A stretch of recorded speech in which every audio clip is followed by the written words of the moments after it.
We have to negotiate with people who understand what we are saying. We are the youth. We are the future. We have the ideas. But how can I go and tell my grandfather about my idea? He will not understand. We're in the 21st century. I can come to Moses Wanjiku. He will understand me. He will understand what I'm trying to do. But I can't go to some people who have no ideas, have no plan, and explain to them what I want to do. I am not going to vie for a member of parliament for Kiambaa, but I will support my brother.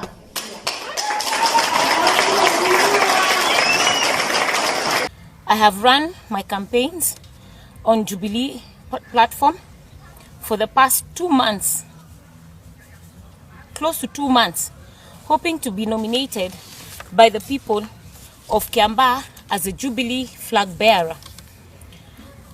As you're aware, the party decided to run its nominations by way of interview that were held yesterday, in which I participated. Unfortunately, the position was not given to me.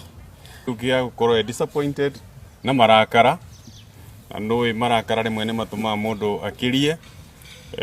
Niauga modo maria araugire nia withdraw na nera support candidature ya Jubilee thini wa Kiambaa.